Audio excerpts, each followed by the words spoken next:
My family dumped me at a homeless shelter in the middle of a blizzard on Christmas Eve. They told me it was for my own safety. They told me the furnace was broken and the carbon monoxide levels were deadly. But as I stood on the freezing pavement, watching my son's taillights fade into the snow, I didn't know that in exactly 12 hours, the balance of power was going to shift in a way none of us could have predicted. Because tucked inside the pocket of my old coat was a crumpled slip of paper worth $10 million, and I was about to make them pay for every single second I spent shivering in the snow. Before I tell you how I destroyed their lives with a smile on my face, please tell me in the comments where you are watching from. Like and subscribe if you believe that karma always has a way of finding the people who deserve it most. There was no Christmas music playing in the car. There was no warmth literally or metaphorically. The heater in Derek's SUV had been blowing cold air for the last 20 minutes. Or maybe it just felt that way because of the silence. I sat in the back seat, my knees pressed against the leather, watching the back of my son's head. He was gripping the steering wheel so hard, his knuckles were white. Next to him, my daughter-in-law Monica was scrolling through her phone, the blue light illuminating a face that hadn't smiled at me in 3 years. I shivered, pulling my threadbare coat tighter around myself. "Derek, is the heat on?" I asked, my voice sounding smaller than I intended. Derek didn't answer. He didn't even look in the rearview mirror. He just kept his eyes fixed on the road, the windshield wipers fighting a losing battle against the heavy snow that was burying Chicago. It was Monica who answered without turning around. "The car needs servicing, Bernard. We just haven't had the money to fix it yet. Maybe if you contributed a bit more from your pension, we could afford basic maintenance." I bit my tongue. My pension. The pension that I had been handing over to them almost in its entirety for the last year, ever since Derek's business collapsed. I wanted to remind her that I paid off the mortgage on the house they were sleeping in. I wanted to remind her that I built that house with my own 2 hands 40 years ago, laying every brick, installing every pipe. But I said nothing. I learned a long time ago that silence was the only way to survive in my own home. The car began to slow down. I looked out the window expecting to see a hotel or maybe the house of a relative. But we were in a part of town I didn't visit. The streetlights were broken. The buildings were old brick, covered in graffiti that the snow couldn't hide. Derek pulled up to the curb in front of a grim 3-story building. A faded sign above the metal door read, "St. Jude's Homeless Shelter." I felt a cold pit form in my stomach. "Derek." "Why are we stopping here?" I asked.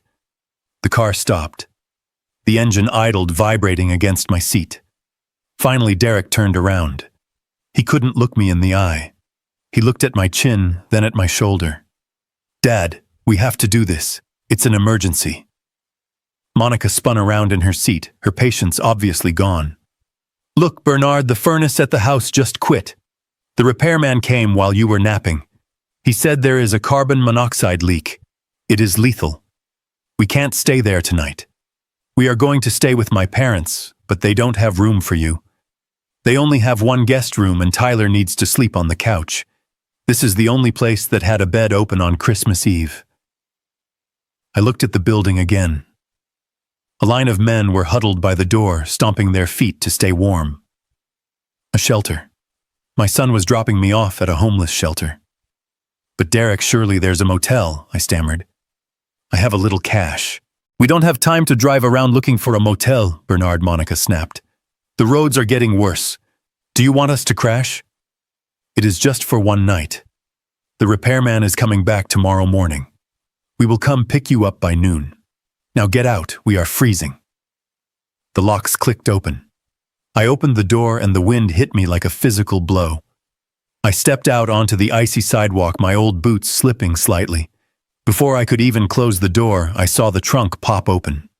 Derek got out, walked to the back, and pulled out my suitcase. It wasn't my overnight bag.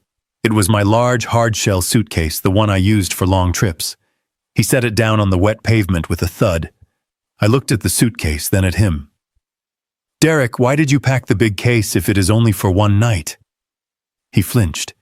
He looked like he was about to say something, maybe an apology. maybe the truth. But Monica honked the horn. Derek jumped. He looked at me one last time, his eyes watery, and whispered, "Stay warm, Dad." Then he got back in the car. I stood there as the SUV pulled away, the red taillights disappearing into the swirling white snow. I was 65 years old. I was a retired structural engineer.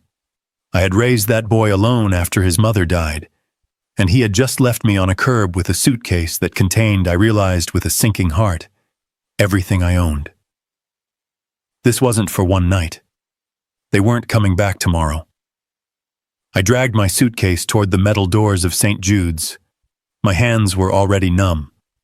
Inside, the air smelled of industrial bleach, wet wool, and unwashed bodies. It was a smell of hopelessness. A large woman sat behind a plexiglass window. She looked at me, then at my suitcase, then back at me. Name, she asked, her pen hovering over a clipboard. "Bernard Walsh," I said. My voice shook. Date of birth: August 12th, 1958. She wrote it down. "Any weapons, drugs, or alcohol?" "No," I said. "I am just here because my house has a gas leak. My son dropped me off." The woman stopped writing. She looked up at me, really looked at me this time. Her eyes softened just a fraction. "A gas leak on Christmas Eve," she repeated flatly. "Honey, we hear a lot of stories in here. That's a new one. Bed 34, second floor, lights out at 10. Do not lose your ticket or you don't eat breakfast." I took the ticket. I walked through the metal detector. I had to surrender my pocket knife, the one my father gave me. I felt stripped. I felt naked. I found bed 34. It was a cot with a thin mattress and a gray wool blanket. To my left, a man was coughing a wet, rattling cough that sounded like death. To my right, a younger man was rocking back and forth, muttering to someone only he could see. I sat on the edge of the cot. I needed to know. The logic of the engineer in me couldn't let it go. A gas leak, carbon monoxide. It happened. It was possible. But why the big suitcase? And why did Monica look so annoyed rather than scared? I reached into my pocket and pulled out my phone. It was an older model, the screen cracked from when my grandson Tyler threw it against the wall because I wouldn't buy him a video game. I had 12% battery left. I scrolled through my contacts until I found Miller. John Miller lived next door to us. We had been neighbors for 20 years. We used to share tools. I pressed call. It rang 4 times. "Hello, Bernie." John's voice was loud, cheerful. "Merry Christmas, buddy. I thought you guys were busy." "John," I said, trying to keep my voice steady, "I need you to look out your window. Look at my house." There was a pause, the sound of footsteps. "Okay, I'm looking. What am I looking for?" "Did you leave the lights on? John, are there any repair trucks outside or fire trucks?" "Repair trucks, no." "Why is the house dark, Bernie? The place is lit up like the Rockefeller Center. I can see the Christmas tree in the bay window, and there are cars in the driveway. A Lexus and a Mercedes. Looks like you guys are having a hell of a party. I can hear the music from here." My chest tightened. A sharp pain like a fist squeezing my heart made me gasp. I closed my eyes. A Lexus and a Mercedes. Those were the cars Monica's parents drove. Her father, the retired banker, who looked at me like I was the gardener. Her mother, who always asked if I had washed my hands before touching the dinner rolls. "Bernie." "You okay?" John asked. "Yeah, John. I'm okay. Just checking on the timer for the lights. Merry Christmas." I hung up before he could ask any more questions. The phone slipped from my hand onto the gray blanket. There was no gas leak. There was no broken furnace. They were warm. They were safe. They were drinking eggnog and eating the roast I had paid for, sitting in the living room I had floored with oak planks I cut myself. They had kicked me out to make room for Monica's real family. I wasn't just displaced. I was replaced. I lay back on the cot. The pain in my chest was a dull throb now, a reminder of the blood pressure medication I realized I had left in the medicine cabinet. Or maybe Monica had packed it. I didn't have the energy to check the suitcase. I stared at the ceiling, at a water stain, shaped like a map of a country that didn't exist. I felt a tear slide down my temple and into my ear. It was hot and angry. They thought I was garbage. They thought I was a burden to be disposed of in the dark. Derek, my own boy, the one I taught to ride a bike, the one I sat up with when he had fevers, had chosen a woman who hated me over the father who loved him. I closed my eyes, but sleep was impossible. The shelter was a symphony of misery. Snoring, coughing, crying. Hours passed. Around midnight, the man next to me stopped rocking and fell asleep. I sat up. My coat was bunched up under my head as a pillow. I felt something crinkle in the inside pocket. I reached in. My fingers brushed against a piece of thermal paper. I pulled it out. It was a lottery ticket. I had forgotten about it. Earlier that afternoon, before the storm got bad, Monica had sent me to the corner store to get milk for Tyler. Tyler, who is 16 and perfectly capable of walking 2 blocks, was busy playing games on his iPad. So I went. I bought the milk, and with the $2 change, I bought a single ticket for the Christmas Eve Powerball. The jackpot had rolled over for weeks. I smoothed the ticket out on my knee. The numbers were printed in black ink: 05, 12, 28, 34, 49, and the Powerball 07. They were significant numbers. My late wife's birthday, the day we finished building the house, Derek's age when he graduated. I looked around. In the corner of the room, mounted high on the wall in a steel cage, a television was playing the news with the volume low. The chyron at the bottom of the screen was scrolling sports scores. Then the screen changed. The nightly lottery draw results. I squinted. My glasses were in the suitcase, but I could see well enough. The balls dropped one by one. 5. I looked at my ticket. 5. Okay. $2 back. 12. I looked again. 12. That was a coincidence. 28. My heart skipped a beat. It was a physical sensation, a flutter in my ribcage. 3 numbers. That was $100, maybe 34. I sat up straighter. The cot creaked loudly in the quiet room. I held the ticket closer to my face. 34. 4 numbers. That was serious money. That was $50,000. $50,000 meant I didn't have to go back. It meant I could get an apartment. I could leave them. 49. The air left my lungs. I couldn't breathe. I looked at the screen. I looked at the paper. I looked at the screen again. 49. 5 numbers. That was $1 million. My hands started to shake. Not a little tremble, but a violent shaking that made the paper rattle. And the Powerball is 7. 7. The world stopped. The coughing man, the snoring, the smell of bleach, it all vanished. I was sitting in a vacuum of absolute silence. I looked at the ticket. 5, 12, 28, 34, 49. Powerball 7. I had the ticket. I had the only ticket. The news anchor appeared on the screen. We have reports of a single winning ticket sold in Chicago for tonight's $10 million jackpot. $10 million. I didn't scream. I didn't jump up and dance. I felt a cold, icy calm wash over me. It was the same calm I used to feel when I was an engineer standing on a bridge during a storm, assessing the structural integrity. I was assessing my life. $10 million. I looked at the suitcase that held my old clothes. I thought about the freezing walk to the car. I thought about Monica's smirk. I thought about Derek's cowardice. They had thrown me away like trash because they wanted my house and my pension. They wanted the scraps of a life I had spent 40 years building. If they had let me stay, if they had given me a warm bed and a plate of food, this ticket would have been theirs. I would have given it to them. I would have paid off Derek's debts. I would have sent Tyler to college.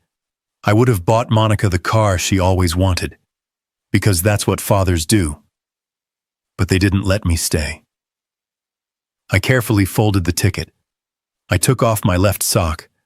I placed the ticket against the sole of my foot, then pulled the sock back on. I put my boot back on and tied the laces tight. Double knots.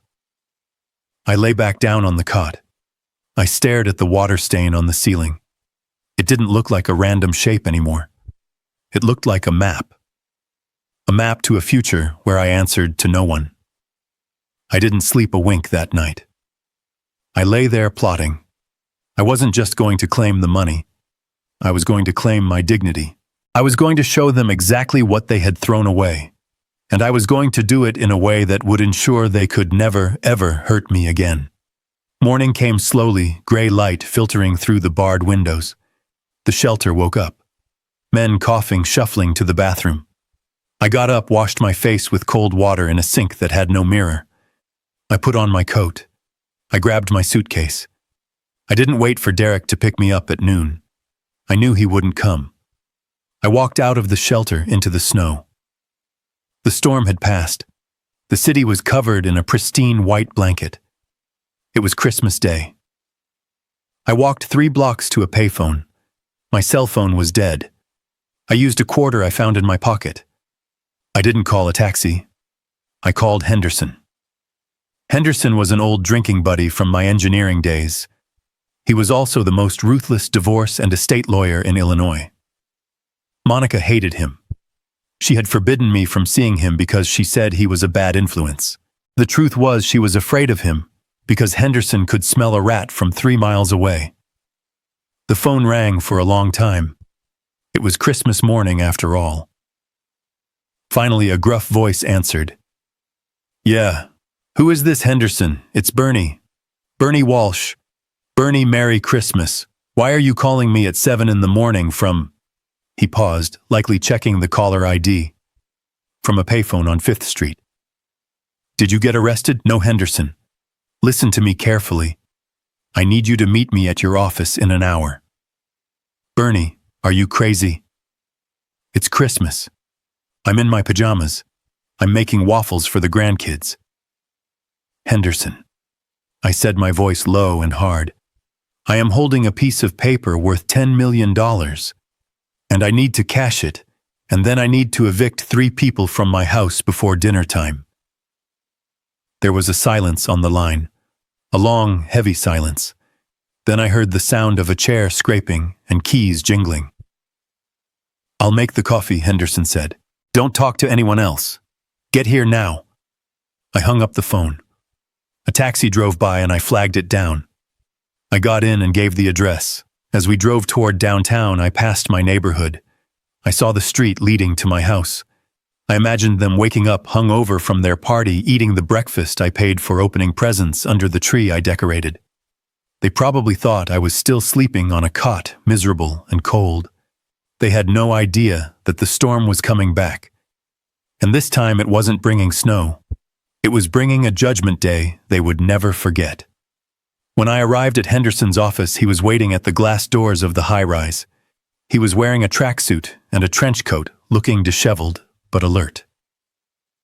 He ushered me in past the security and up to the 42nd floor. We sat in his office overlooking the frozen lake. I took off my boot. I took off my sock. I placed the ticket on his mahogany desk. Henderson put on his glasses.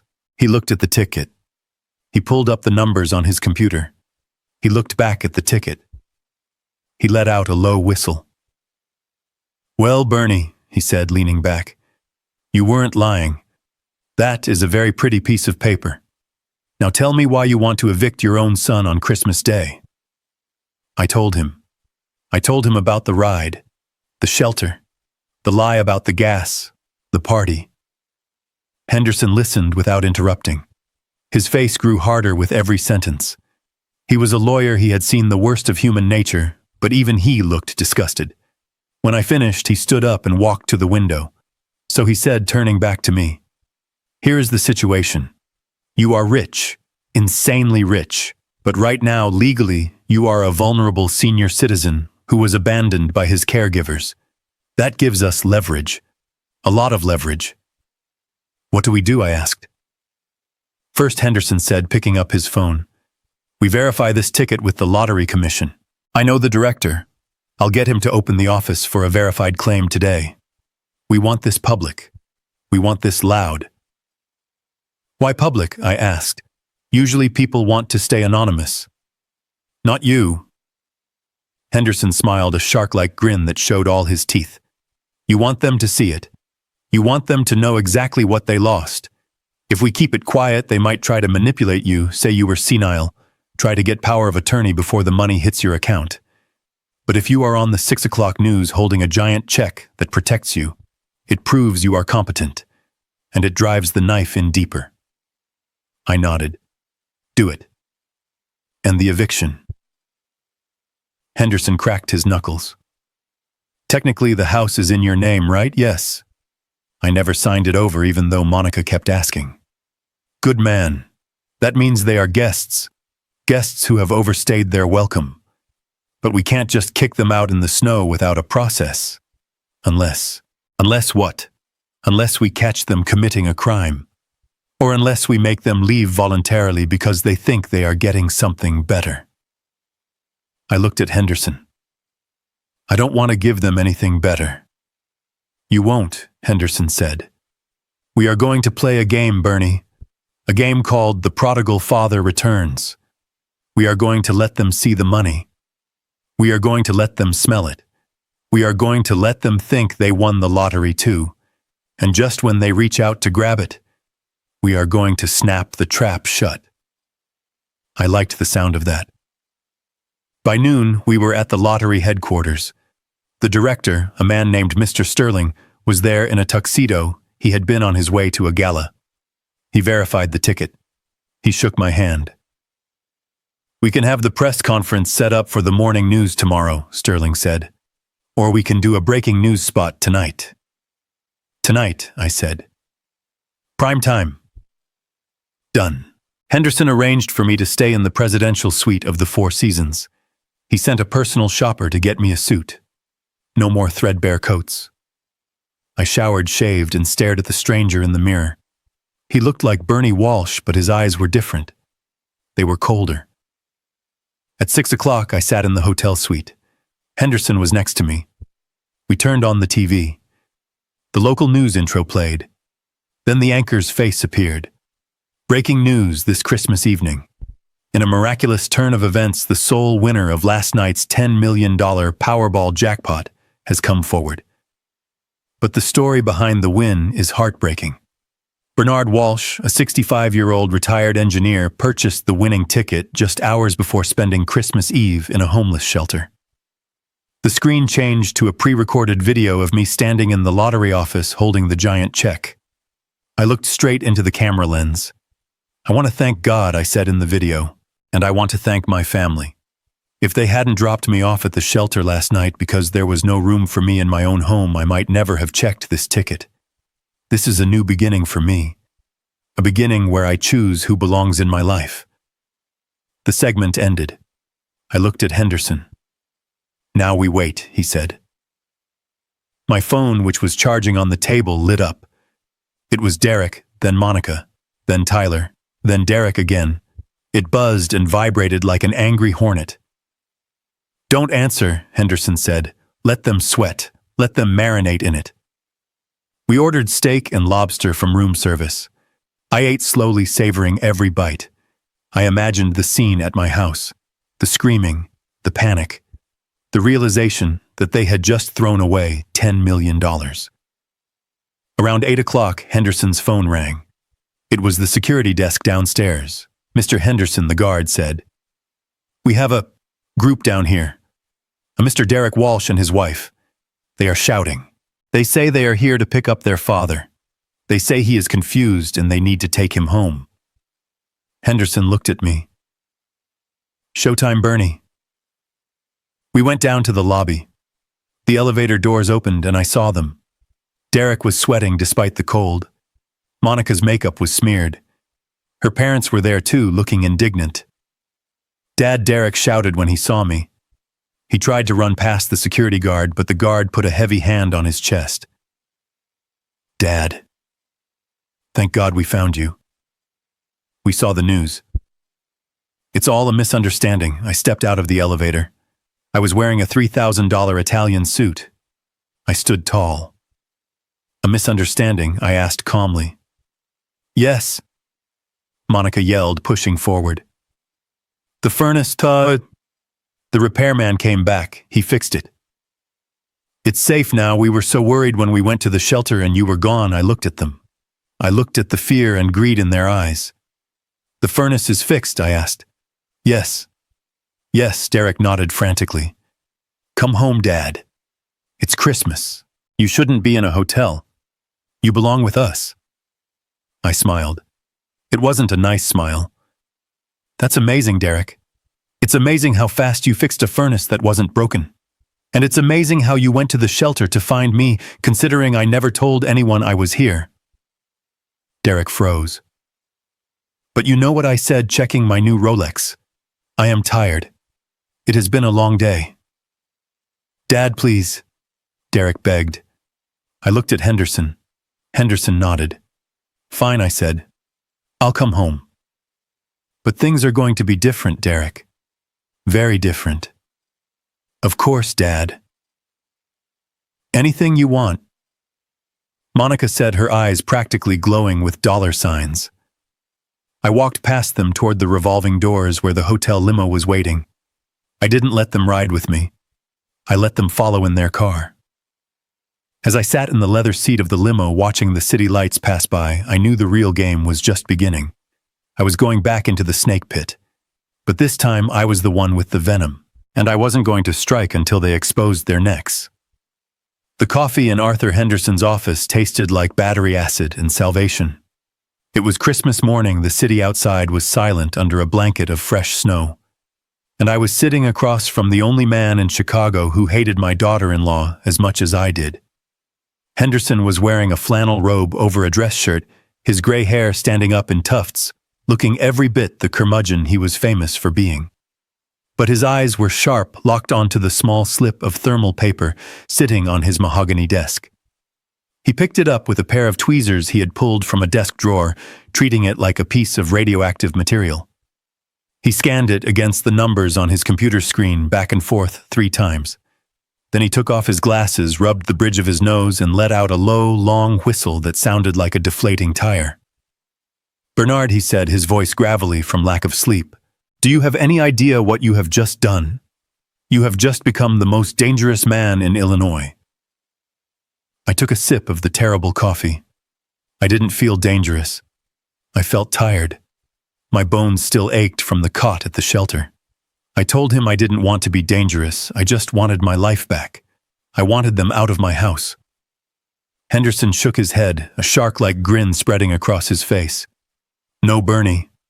You are thinking too small. Evicting them is easy. We can have the sheriff there by noon. But you told me they dumped you in a shelter. You told me they lied about a gas leak to throw a party.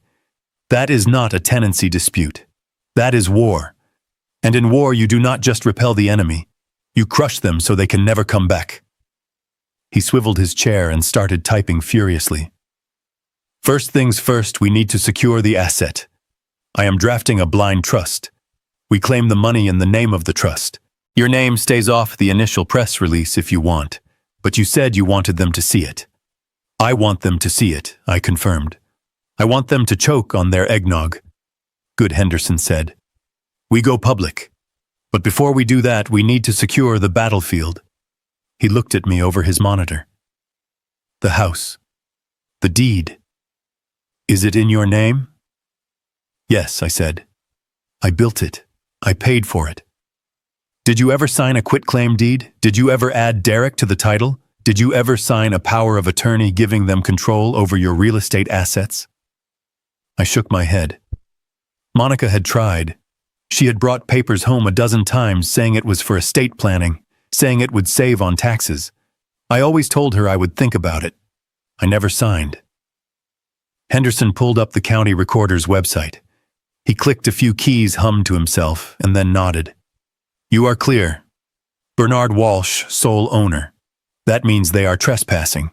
But, and this is the important part, they don't know that you know they are trespassing. They think you are a confused old man who thinks there is a gas leak. He reached for his desk phone and dialed a number from memory. It was 7:30 in the morning on Christmas, but someone answered. Henderson didn't even say hello. Miller. It's Henderson. I have a job. Triple rate because it's Christmas. No, not a divorce. Surveillance. I need you to go to the Walsh residence in Oak Park. I need audio and video inside the common areas. Yes, today. I don't care how you do it. Use the trick. He hung up and looked at me. Miller is the best private investigator in the city. He is an ex-cop who got fired for being too good at bending the rules. He is going to get ears inside your house within the hour. How, I asked. They won't let a stranger in. Henderson smirked. They won't let a stranger in, but they will let a delivery driver in, or a utility worker. Or better yet, they will let a concerned neighbor in who found something belonging to poor old Bernie. He leaned forward, his elbows on the desk. Here is the strategy, Bernie. Listen close. We are not going to kick them out today. We are going to let them stay. We are going to let them think they won. We need to record them. We need to hear them admitting to what they did. We need to hear them conspiring to get your money. In this state, if we can prove elder abuse or conspiracy to commit fraud, we don't just evict them. We prosecute them. We make sure they leave in handcuffs, not in an Uber. I felt a cold shiver go down my spine. Jail. My own son. I looked at the snow falling outside the window. I thought about him driving away last night. I thought about the heavy suitcase. He knew. He knew he wasn't coming back for me. Do it, I said. Henderson nodded. Now we need a pretext for Miller to get the bugs in.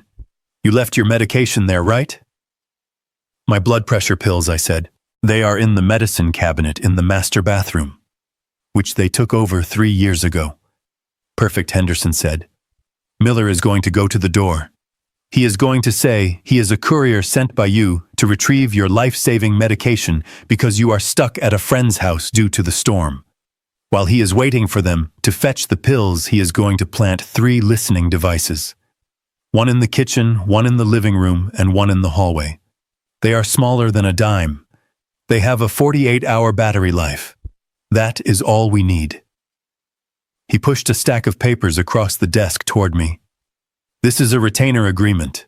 It gives me full authority to act as your legal representative. It also authorizes the formation of the trust and the hiring of the private investigator. Sign it, and you stop being a victim. Sign it, and you become the CEO of your own retribution. I picked up the pen.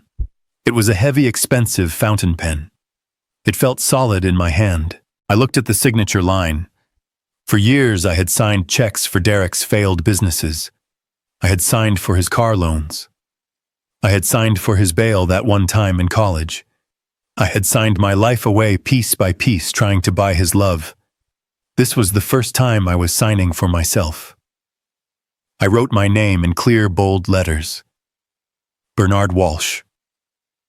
I put the pen down. Henderson snatched the papers up and filed them instantly. Done. Now get changed. I have a suit in the closet that should fit you. We have a press conference to schedule. But before that, we need to make 1 phone call to the bank. The bank, I asked. Henderson's eyes glittered. We need to freeze your current assets. Not the lottery money. Your checking account, your savings, the pension they have been draining. We are going to lock it all down. When they try to buy their Christmas dinner or fill up their gas tank today, I want the card to decline. I want them to feel the first pinch of the winter cold. I want them to start panicking. Because when people panic, Bernie, they make mistakes. And we are going to be listening to every single one of them. He picked up the phone again. The game had begun. And for the first time in a long time, I wasn't the one who was going to lose. The fire in the limestone hearth was roaring, casting a golden, indulgent glow over the living room I had built with my own hands 40 years ago.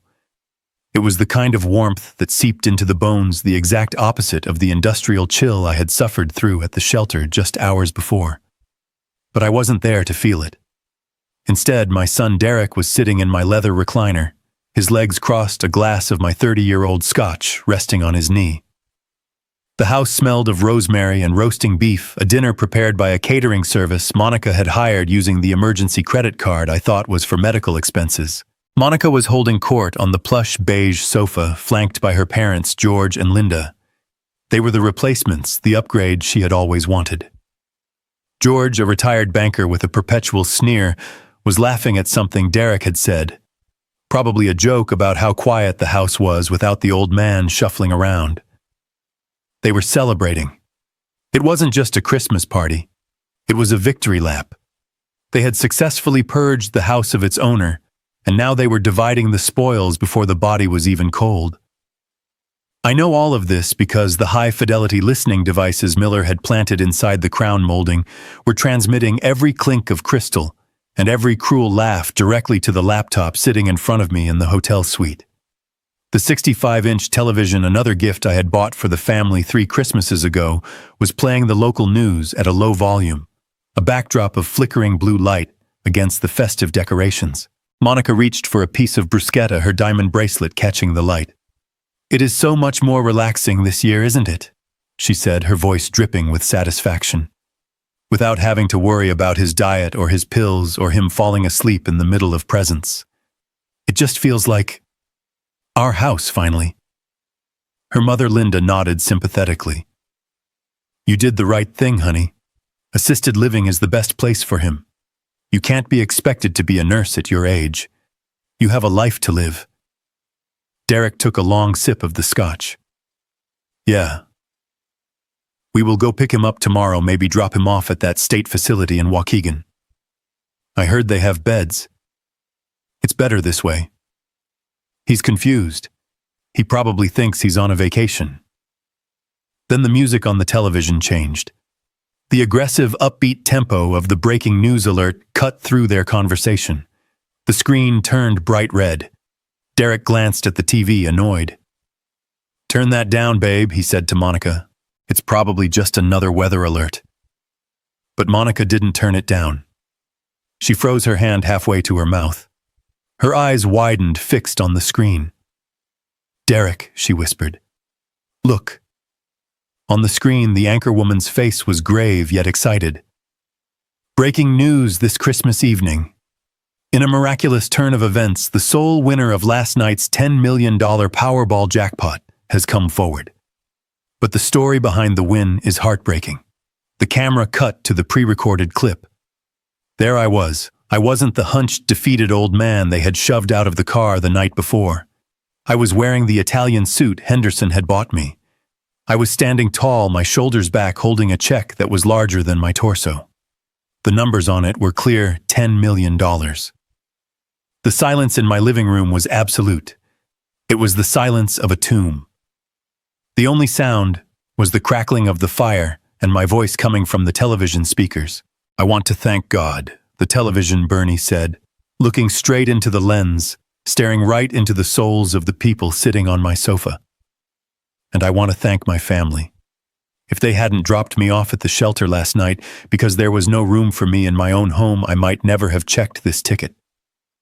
This is a new beginning for me, a beginning where I choose who belongs in my life." The clip ended. The anchor reappeared. "Mr. Walsh is currently staying at an undisclosed location for his safety, but sources say he plans to remain in Chicago to settle his affairs." The crystal glass slipped from Monica's fingers. It hit the hardwood floor and shattered the amber liquid splashing onto the Persian rug. She didn't even blink. She stared at the black screen where my face had been, her mouth hanging open in a rictus of horror. Derek stood up so fast his chair tipped backward and crashed onto the floor. He walked toward the television, stumbling like a drunk man reaching out, as if he could grab the money through the glass. "No," he wheezed. No, that's Dad." Monica's father, George, stood up, his face turning a dangerous shade of purple. "Is that true, Derek? Did your father just win $10 million? Derek turned to Monica, His face was pale, stripped of all the arrogance he had worn just moments ago. "You drove him there," he screamed, his voice cracking. "You made me drop him off. You said we needed the room." Monica snapped out of her trance. She flew off the sofa, her face contorted with rage. "Don't you put this on me, Derek. You agreed. You said he was a burden. You carried the suitcase, but the ticket." Derek yelled, grabbing his hair with both hands. "He bought the ticket yesterday. I sent him to the store. If we had let him stay, if he was here, that ticket would be on this table. We would be rich." "We are supposed to be rich," Monica shrieked. "That is our money." "He is senile. He doesn't know what he is doing. He is going to give it away." The panic in the room shifted from shock to something much darker. Survival. Through the audio feed I heard the desperation that I had only suspected before. "We owe the investors," Derek, Monica hissed, grabbing his lapels. "We owe them $80,000 by the 1st of the month. If we don't pay, they take the cars. They take everything. We needed to sell this house. That was the plan. We can't sell the house." "If he has $10 million in lawyers?" Derek cried. "He's going to figure it out."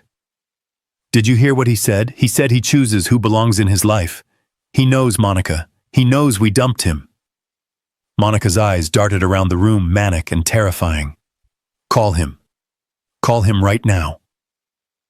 Derek fumbled for his phone, his hands shaking so badly he dropped it twice. He dialed. I watched my own phone sitting on the marble table in the hotel suite. It lit up. Derek. Calling. "Let it ring," Henderson whispered from the chair next to me. I let it ring. "Answer, damn you, answer!" Derek screamed at the phone in the living room. "Dad, pick up." "He's not answering," Derek said, terrified. "Call him again," Monica yelled. "Tell him we saw the news. Tell him we love him. Tell him the furnace is fixed." He dialed again. My phone buzzed again. I took a sip of water, watching the name flash on the screen. My son. The boy I had carried on my shoulders. The man who was now sweating through his shirt because he had lost his golden goose. "He isn't picking up." Derek sobbed. "He never turns his phone off. He's ignoring us." "He is with someone," Monica said, her voice dropping to a dangerous whisper. "Did you see the suit? Did you see the haircut? Someone got to him. Some lawyer shark got to him. They are going to steal our money, Derek." Her mother. Linda spoke up from the corner, her voice shrill. "Well, don't just stand there. You have to go get him. You are his son. He is confused. He is old. You have power of attorney, don't you?" "No," Derek yelled. "He never signed it." "Monica was supposed to get him to sign it next week, you idiots," George roared. "You let $10 million walk out the door in a snowstorm." Monica grabbed her purse. Shut up, all of you. We can fix this. He is weak. He has always been weak.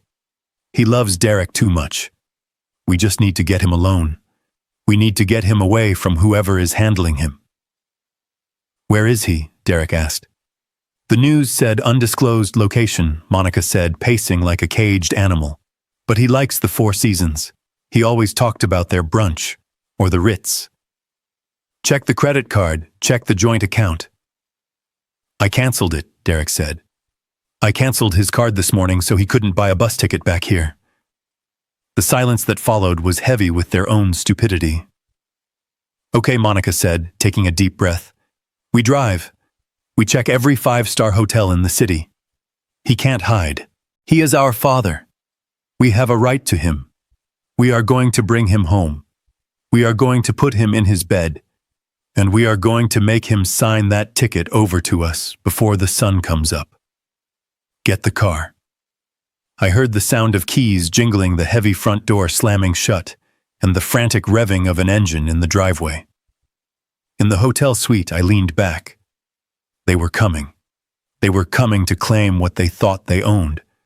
They were coming with lies about furnaces and love fueled by a panic that only money could generate. Henderson looked at me. "Are you ready?" I straightened my tie. I looked at the image of myself on the paused TV screen holding the check. Let them come, I said. I have a reception waiting for them that they will never forget. The crystal chandelier in the center of the hotel lobby was the size of a small car, casting prisms of light across the marble floor. I stood directly beneath it. Henderson, a silent shadow at my shoulder, as the revolving doors spun and spat out my family.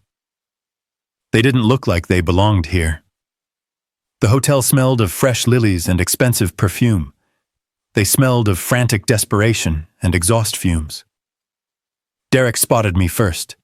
He froze, his eyes widening as he took in the suit. The posture, the sheer difference in the man he had dumped on a curb less than 24 hours ago. For a split second, I saw the guilt. It flickered across his face like a shadow, but then, inevitably, the greed washed it away. "Dad," he shouted, his voice cracking. He started to run, his heavy boots clomping loudly on the polished stone. 2 security guards stepped forward, forming a wall of black wool, but I waved a hand. Let him come. I needed this. I needed to feel the Judas kiss. He crashed into me, wrapping his arms around my shoulders, burying his face in my new Italian suit. He was shaking, violently shaking. "Dad." "Oh my God." We were so scared. "We thought we lost you." I didn't hug him back. I let my arms hang by my sides, standing rigid as a statue. "You didn't lose me, Derek," I said, my voice devoid of any warmth. "You dropped me off." Monica was right behind him. She didn't hug me. She stopped 3 feet away, her hands flying to her mouth in a performance that deserved an award. She let out a sob, a wet, ragged sound that echoed in the quiet lobby. "Bernard. How could you do this to us? We went back to the shelter this morning to get you. The furnace was fixed, we were going to bring you home for Christmas breakfast, and you were gone. She was good. She was terrifyingly good. If I hadn't heard her voice through the wiretap an hour ago laughing about how much easier life was without me, I might have wavered." I looked at her mascara artfully smudged to suggest hours of weeping. "You went back?" I asked, keeping my face blank. "Yes, of course," her mother Linda chimed in, stepping forward and clutching her pearls. "We drove around for hours, Bernie. We were terrified. A man your age wandering the city in the snow. With all that money, there it was. The money. It took them less than 60 seconds to get to the point." I took a step back, breaking Derek's grip. He looked at me, his eyes red and pleading. He looked at the cold expression on my face, and he must have realized that his usual charm wasn't working. So he did something he hadn't done since he was a child, trying to get out of a punishment. He dropped to his knees. Right there in the lobby of the Four Seasons, my son fell to his knees and grabbed my hand. "Dad, please," he wept. "I am so sorry. It was a mistake. A terrible mistake. I wasn't thinking straight. I was panicked about the gas. I just wanted you to be safe. Please forgive me.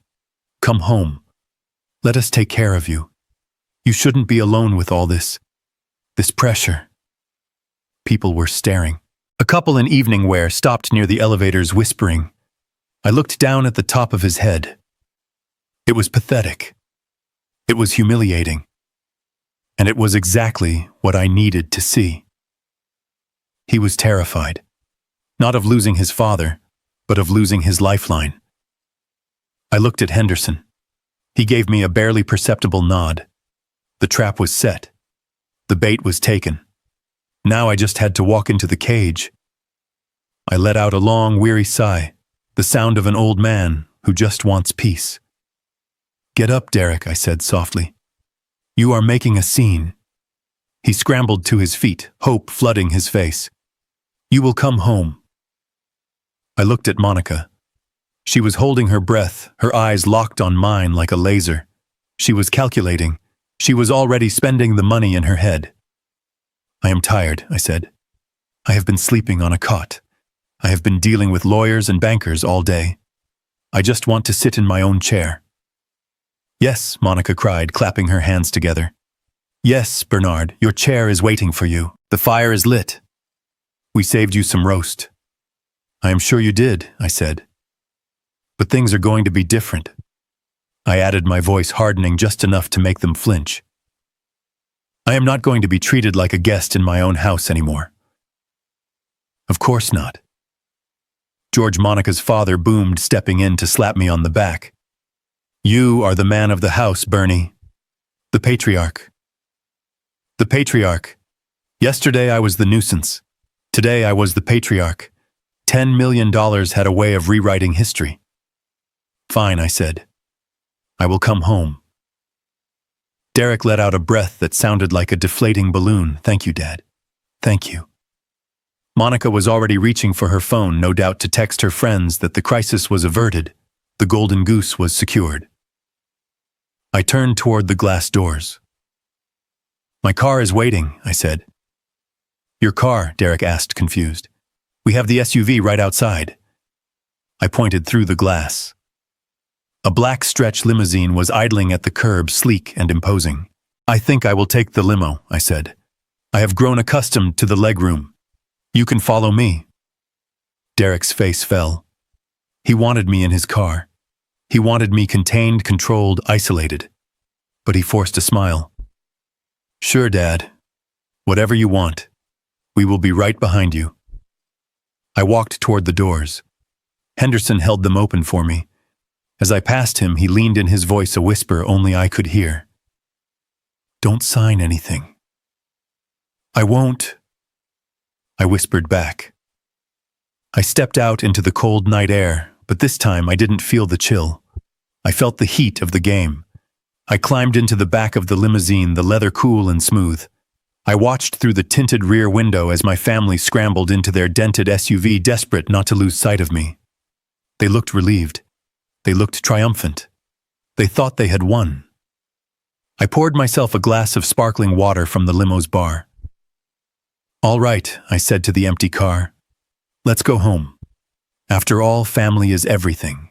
The limousine tires crunched over the snow in my driveway, a sound that felt distinctly different from the scraping of my boots on the ice 24 hours earlier.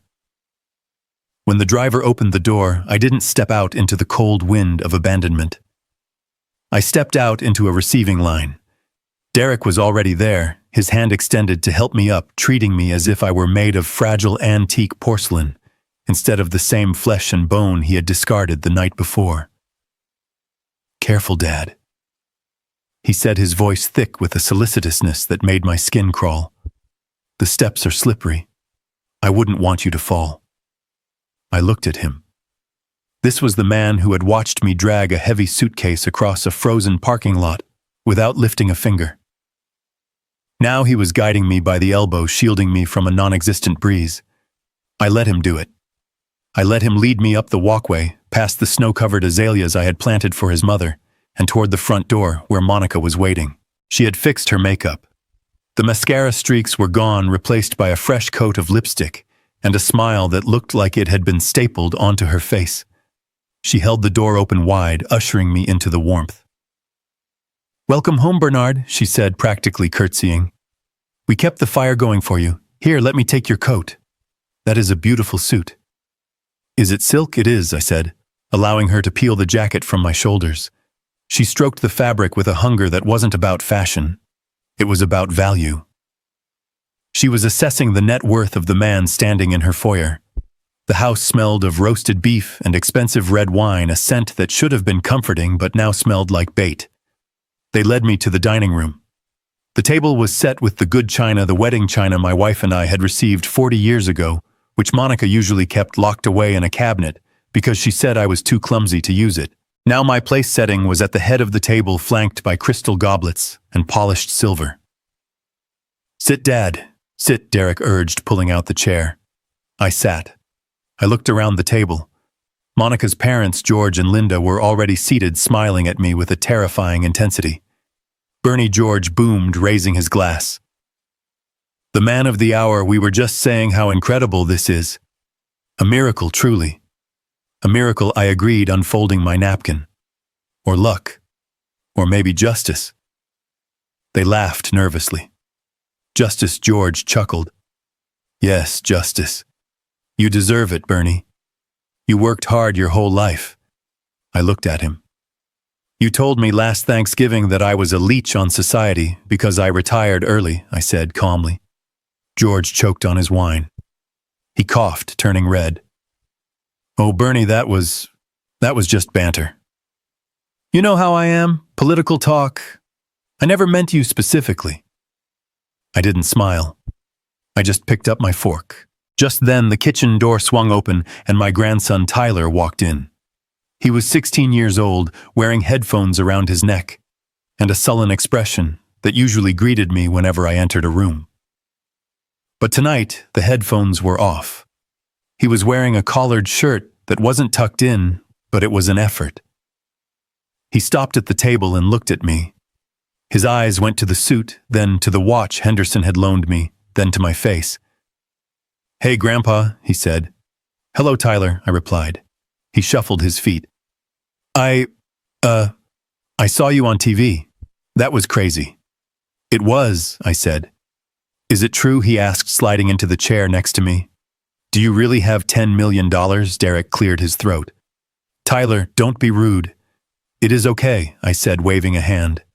Yes, Tyler, it is true. Tyler's face transformed. The sullen teenager vanished, replaced by a bright-eyed, eager child. That is awesome, Grandpa. Seriously. You know, I was telling Dad, my car, the Honda. It's making a weird noise. The transmission is shot. Tyler, Monica hissed. Not now. No, it's fine, I said, leaning back in my chair, swirling the wine I shouldn't be drinking with my blood pressure medication. Tell me about the car, Tyler. Well, Tyler said, leaning in, sensing an opening. It's just old, you know. And I was thinking, since you have all this money now, maybe I could drive you around. I could be like your personal driver. But I would need something safer. Something reliable. Reliable, I repeated. Yeah. Like, I saw this Range Rover online. It's got great safety ratings, and it would be perfect for getting you to your appointments and stuff. A Range Rover, I mused. That is an expensive car, Tyler. It is an investment, Tyler said quickly. For the family. I looked at Derek and Monica. They were trying to look disapproving, but their eyes were gleaming. They wanted the car as much as he did. They saw it as the first drop of rain in the coming monsoon of cash. I took a slow bite of the roast beef. It was overcooked. You know, Tyler, I said, chewing thoughtfully, a man in my position should ensure his family travels in style. If I am going to be a philanthropist, I can't have my grandson driving a broken Honda. Tyler's jaw dropped. Really? You mean it? I nodded. We will talk about it tomorrow. Maybe we can go to the dealership. Pick out something suitable. Tyler practically vibrated in his seat. Thanks, Grandpa. You're the best. He picked up his fork and started eating with gusto, casting admiring glances at me between bites. It was disgusting. It was intoxicating. I was buying their affection with money I hadn't even deposited yet, and they were selling it so cheaply it was pathetic. The dinner continued. Monica piled more potatoes onto my plate. Derek kept refilling my wine glass, asking me about the lottery office, asking me about the trust, asking me about the taxes. He was fishing. He wanted to know where the money was. So Dad Derek said casually, trying to sound like a responsible son. We need to make sure this is handled correctly. Henderson. He is a divorce lawyer, right? Is he really the best person to handle a sum this large? I have a friend, a wealth manager at George's old firm. He could set up a diversified portfolio for you. I wiped my mouth with the linen napkin. Henderson is handling the legal side, I said. But you are right, Derek. I need someone I trust to handle the accounts, someone family. Monica stopped chewing. She looked at Derek. Derek looked at me, his heart clearly pounding against his ribs. I am so overwhelmed I continued, putting a tremor into my voice. The forms, the taxes, my eyes aren't what they used to be. I get confused with all the zeros. We can help, Monica said, her voice soft and predatory. We can handle the day-to-day, Bernard. You shouldn't have to worry about bills anymore. We can set up a joint account, just for access so we can pay your expenses. That sounds helpful, I said. I suppose I should put the paperwork in the safe for tonight. I have the preliminary trust documents in my pocket. The safe, Derek exclaimed. Yes, great idea. The wall safe in the study. It's the most secure place in the house. Let's do it now, Monica said, standing up immediately. Before dessert, just so we can relax knowing it is secure. I nodded slowly and stood up. My legs felt heavy, feigning the exhaustion of an old man. I walked toward the study, the entire family trailing behind me like a parade of vultures. The study was the one room in the house they hadn't completely colonized. My old drafting table was still in the corner, covered in dust. The wall safe was behind a painting of a ship that my father had left me. Derek moved the painting. The digital keypad of the safe glowed in the dim light. Go ahead, Dad, Derek said, stepping back to give me room. I stood in front of the safe. I stared at the numbers. I knew the code. It was my wedding anniversary. To 1480. I had opened this safe 1,000 times. I raised my hand. My finger hovered over the 4. Then I stopped. I lowered my hand. What's wrong? Monica asked from the doorway. I rubbed my forehead. I turned to look at them, putting a look of utter bewilderment on my face. I can't remember. You can't remember the code? Derek asked, a nervous laugh escaping his lips. Dad, you open this safe every month to get your passport. I know, I said, my voice rising in fake panic. I know.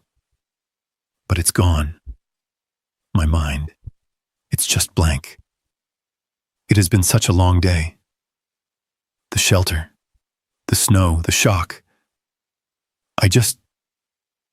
It's okay, Monica said, stepping forward, her voice tight. It's okay, Bernard. Just take a breath. Is it your birthday? I tried. 0812. The safe beeped. Error. Is it Derek's birthday? She suggested. I tried. 0319. Error. Is it 1234? Tyler offered from the back. I tried. Error. System locked. Wait 15 minutes.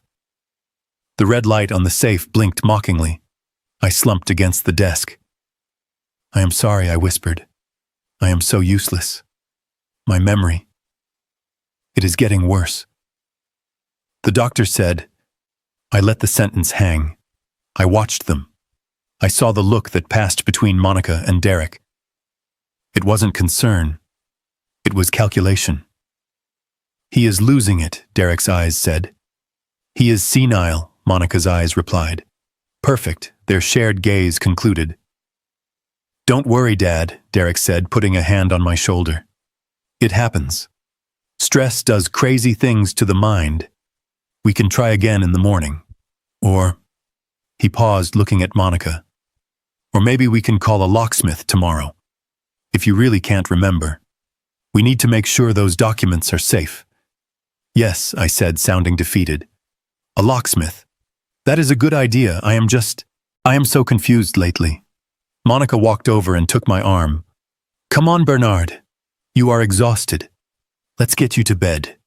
You need rest. We will take care of everything. She led me out of the study. As we walked away, I glanced back. Derek was still staring at the safe, his greed practically burning a hole through the steel door. He thought I was a broken, senile old man who had just handed him the keys to the kingdom. He thought his plan to declare me incompetent was going to be easier than he ever imagined. He had no idea that the safe was empty.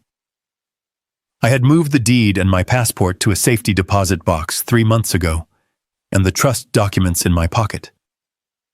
They were just brochures for luxury yachts I had picked up in the hotel lobby. I let Monica lead me up the stairs to my bedroom. She turned down the covers. She fluffed the pillow. Sleep well, Bernard, she said. We are so glad you are home. I laid my head on the pillow. I listened to her footsteps retreating down the hall.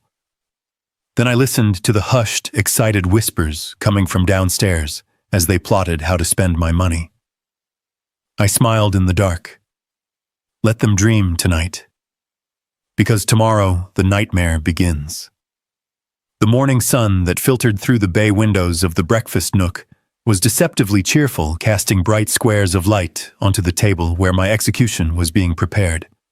The smell of bacon grease and freshly brewed coffee hung heavy in the air, a domestic camouflage for the ambush that was waiting for me next to the toast rack. I sat there nursing a cup of lukewarm tea, watching the steam rise and twist, trying to calm the racing of my heart. I had to look tired. I had to look defeated. I had to look like a man whose mind was slipping through his fingers like dry sand. Monica was moving around the kitchen with a manic energy, her heels clicking sharply against the tile floor. She wasn't cooking.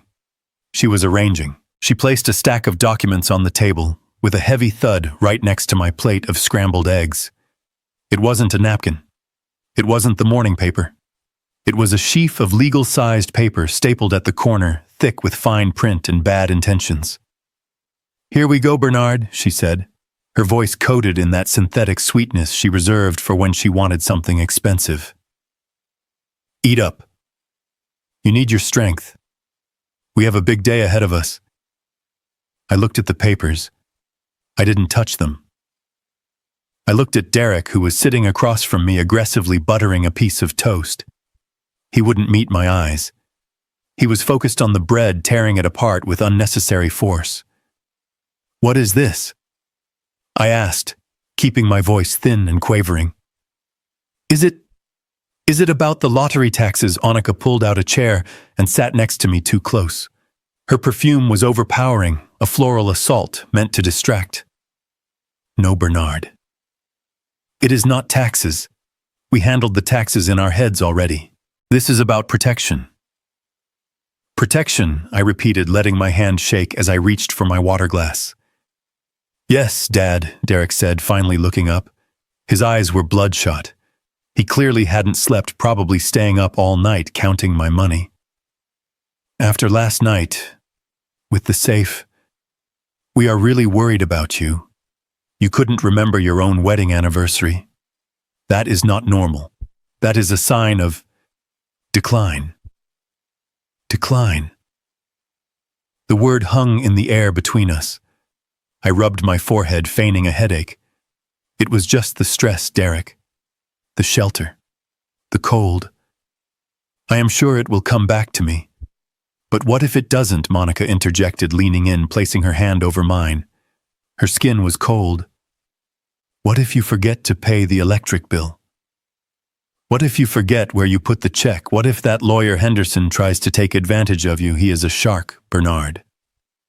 Everyone knows it. He sees a confused elderly man with $10 million, and he sees a payday. We can't let him steal your legacy." I looked down at the table. The irony was so thick I could almost taste it. They were warning me about a thief while trying to pick my pocket in broad daylight. "So what is this paper?" I asked again. "It is a general power of attorney," Monica said, smoothing the cover page. "It just allows Derek and me to help you. It gives us the ability to talk to the bank for you to pay your bills to manage the investments. It doesn't mean you lose your money, Bernard. It just means we can carry the burden for you. You earned this rest. You shouldn't have to worry about wire transfers and account numbers at your age." I stared at the document.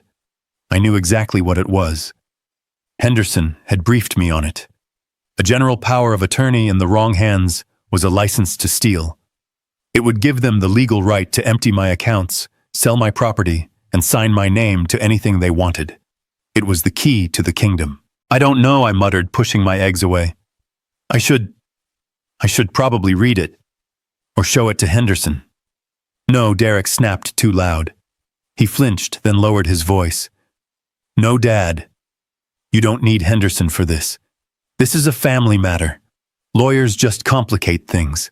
They charge you $300 an hour to read a standard form. This is just us. Your family. Don't you trust us?" He looked at me with those puppy dog eyes that used to work when he was 12 and had broken a window. But he wasn't 12 anymore. He was a 38-year-old man who was trying to swindle his father. "I trust you." I lied. My voice cracked perfectly. My eyes. I left my reading glasses upstairs. The print is so small. I'll read it to you, Monica offered quickly. She flipped the page. It basically says that we, Derek and Monica Walsh, are your agents. It says we act in your best interest. See standard language. Fiduciary duty. That means we have to be good. It is the law. She skipped over the paragraphs about unlimited gifting powers and right to sell real estate. I saw them. I recognized the clauses. But I nodded along, blinking rapidly, as if I were struggling to focus. I guess, if it helps, I said weakly. It helps immensely, Dad Derek said. It means we can set up that investment account today. We can get you that car Tyler wants. We can secure the future. Just sign it, and we can stop worrying. Monica produced a pen from her pocket. It wasn't just any pen. It was a heavy black Mont Blanc. It looked like a weapon. She uncapped it and pressed it into my hand. Right here, Bernard, she pointed to the line at the bottom of the page. And here, and on the last page. We need 3 copies. I held the pen. I let the tip hover over the paper. My hand was trembling, a genuine physical reaction to the rage boiling inside me. They were watching the pen tip like cats watching a laser pointer. Their greed was palpable, a physical heat radiating from their bodies. I can't keep my hand steady, I complained, dropping the pen. It clattered onto the table. Monica picked it up instantly and shoved it back into my fingers. It is okay, she soothed, her voice tight with impatience. Just do your best. It doesn't have to be perfect. Just a mark. I took a deep breath. I thought about Henderson's instructions. We had rehearsed this. We had practiced the specific way I needed to sign. It had to be legible enough to be accepted by them, but flawed enough to be flagged by the bank's fraud department when Henderson called it in. Your signature card at the bank. Henderson had told me requires your full middle name. Bernard Arthur Walsh. You have signed every check that way for 40 years. If you sign this document as just Bernard Walsh or Bernard A. Walsh, we can contest it. We can claim duress.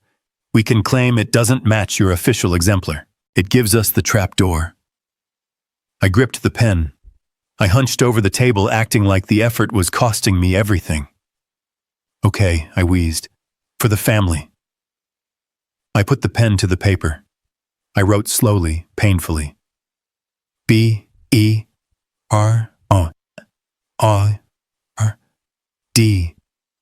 Monica held her breath. W-A-L-S-H.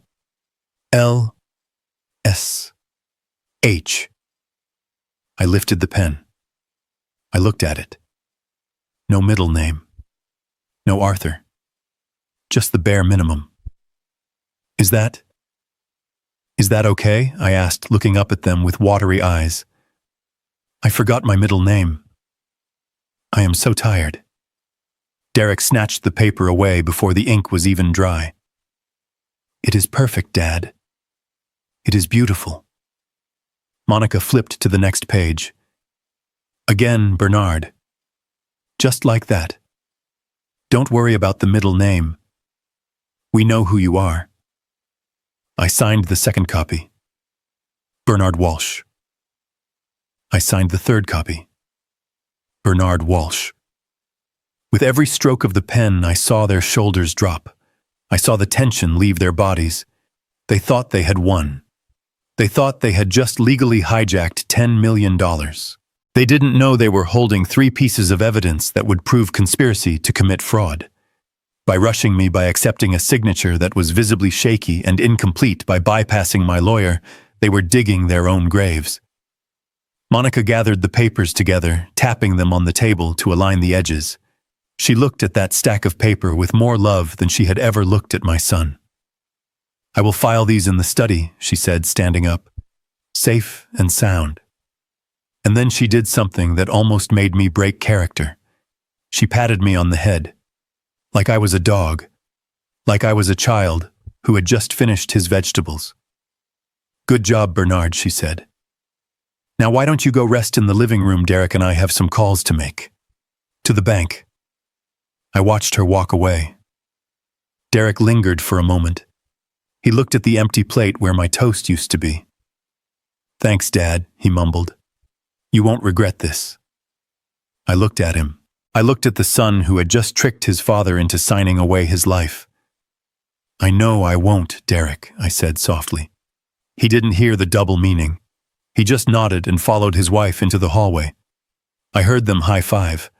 I actually heard the slap of skin on skin. Then I heard Monica whisper, "We did it. We are rich." I sat at the table for a long time. The coffee was cold. The house was quiet. But inside my head, the clock was ticking. They were going to the bank. They were going to try to use that paper. And when they did, Henderson's trap would snap shut. I stood up my legs, feeling stronger than they had all morning. I walked to the window and looked out at the snow. "Go ahead," I whispered to the empty room. "Go to the bank.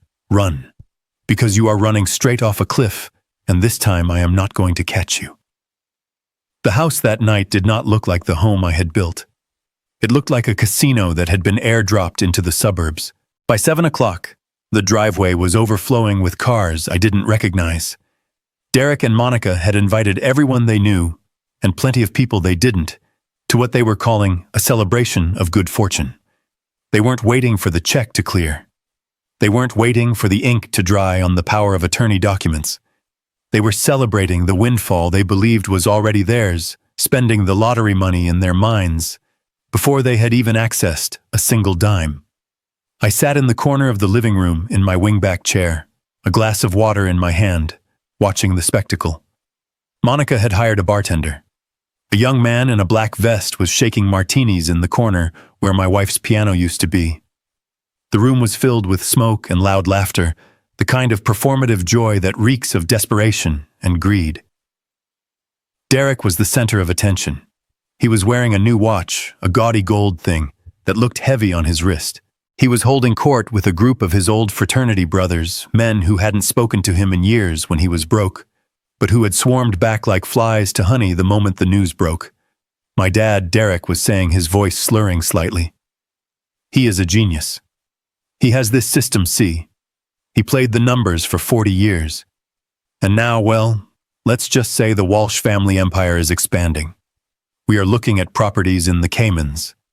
We are thinking about a boat." He gestured toward me with his glass. "There he is. The man, the myth. Say hi to everyone, Dad." I raised my glass of water. I didn't smile. I just stared at him. The guests laughed nervously and looked away. They didn't want to look too closely at the old man in the corner. They didn't want to see the clarity in my eyes because it would ruin the narrative Derek was spinning. To them, I was just the eccentric benefactor, the senile old goose laying golden eggs.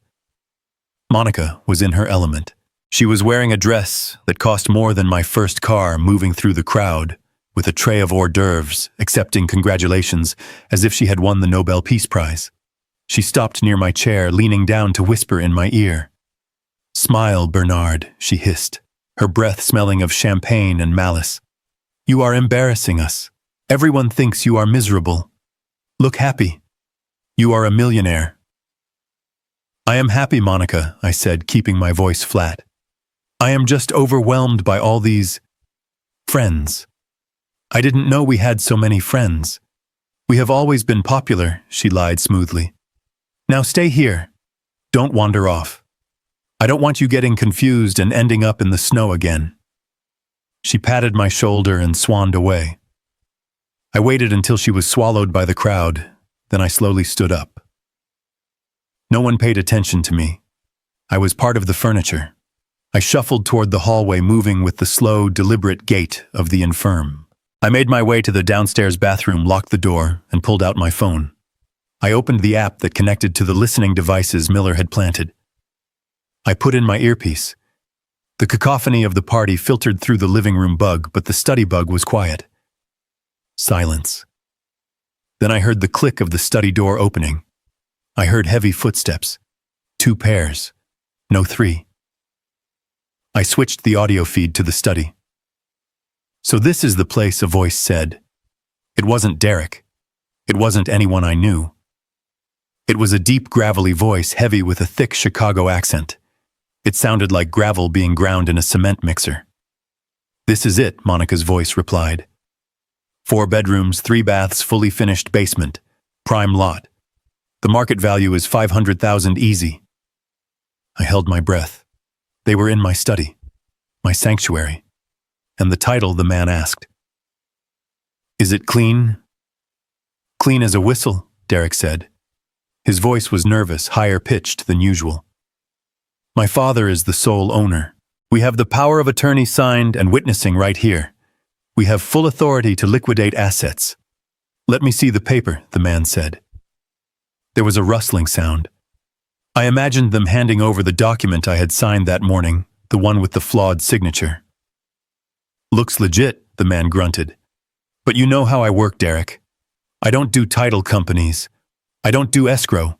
I don't do 30-day closings. You want cash fast, you deal with me. But the price is the price." $300,000, Monica said. "That is the lowest we will go. It is a steal at that price." $250, the man countered. "Cash. In a duffel bag. Tonight. Or well, a down payment tonight. The rest when you hand over the keys and the empty house." $250 is robbery," Derek protested weakly. The man laughed. It wasn't a nice laugh. "Robbery is what you are doing to the old man, kid. I am just a businessman facilitating a transaction. You want the money for the investors by the first right. You want to keep your kneecaps, then $250 is the price." I leaned against the bathroom sink, gripping the porcelain until my knuckles turned white. They weren't just selling the house. They were selling it to a loan shark. They were selling it for half its value to a criminal because they needed to pay off Derek's gambling debts before the lottery money cleared. They were so desperate, so greedy, that they were willing to pawn my legacy to the ground just to stay warm for a few more days. "Fine," Monica snapped. $250. "But we need $50,000 tonight. As a deposit." I heard the sound of a zipper, a heavy canvas sound, then a thud on my oak desk. $50 grand, the man said. "Count it." There was silence for a moment, then the rapid flipping of bills. My heart hammered against my ribs. $50,000 in cash. Illegal money. Dirty money. "It is all there," Derek breathed. "Good," the man said. "Now the house." "When is it empty?" "Tomorrow," Monica said. Her voice was cold, devoid of any hesitation. "We are moving him tomorrow morning. Moving him where the man asked." "To a hotel," no, Monica said. "A hotel is too risky. He might wander off." "We found a place, the Golden Sunset. It is a state facility out in Waukegan. They have a memory care unit. It is locked, secure. Golden Sunset." I knew the place. It was a warehouse for the indigent. A place where people went to be forgotten, where the smell of urine and boiled cabbage never left the walls. "You are putting a millionaire in a state home?" the man asked, sounding almost impressed. "That is cold, lady. Even for me." "He is confused," Derek said, quickly defensive. "He needs structure. We will move him to a better place once the lottery money comes in. Once we have control of the trust." "Yeah, sure you will," the man scoffed. "Look, I don't care what you do with the old guy. Just make sure he is gone. I am bringing my crew in on Friday to gut the place. We are flipping it. I don't want to find Grandpa sleeping in the attic." "He will be gone," Monica promised. "The van is coming at 8 a.m. By 9, this house is yours." "Pleasure doing business," the man said. I heard the door open and close. I heard Derek and Monica exhale in unison. "We did it," Derek whispered. 50,000. We can pay Vinny. We can keep the cars. "And we have the house money coming next week," Monica added, "plus the lottery. Derek, we are going to be kings of this city." I took the earpiece out. I stared at my reflection in the mirror. My face was pale, but my eyes were burning. They were going to sell my home to a criminal. They were going to lock me in a state facility. They were going to gut my house, destroy everything I had built, everything that held the memory of my wife. I wasn't just a victim anymore. I was the only thing standing between them and total destruction. But now I had them. I had them on tape conspiring to sell a house they didn't own. I had them accepting illicit cash. I had them planning to imprison me. I unlocked the bathroom door and stepped out. The party was still roaring. I walked through the crowd, ignoring the smiles, ignoring the toasts. I walked straight to the study door. It was closed. I didn't knock. I pushed the door open. Derek and Monica jumped apart. They were standing over the desk. The duffel bag was open, revealing stacks of $100 bills. They looked like children caught with their hands in the cookie jar, only the jar was full of poison. Dad Derek yelped, trying to throw a newspaper over the money. We didn't hear you coming. I looked at the bag. I looked at them. I didn't say a word about the money. I didn't say a word about the man who had just left. I played my part. I am tired, I said, my voice trembling. I want to go to bed. But there is so much noise. Who are all these people at? Party for you, Bernard. Monica said, her smile strained, her body blocking the desk. To celebrate, I don't want a party, I said. I want my house back. I want quiet. You will have quiet soon, Dad Derek said, sweating. Very soon. Just go upstairs. We will clear everyone out. I turned to leave, then stopped. Oh, Derek, I forgot. What Dad Henderson called me earlier on my burner phone. He said the bank might call you tomorrow to verify that signature. You know, for the power of attorney. Derek went pale. He looked at Monica. Why would they call us? Monica asked sharply. I don't know, I said, shrugging.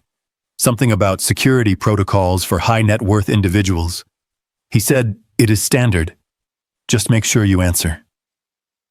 I walked out before they could ask any more questions.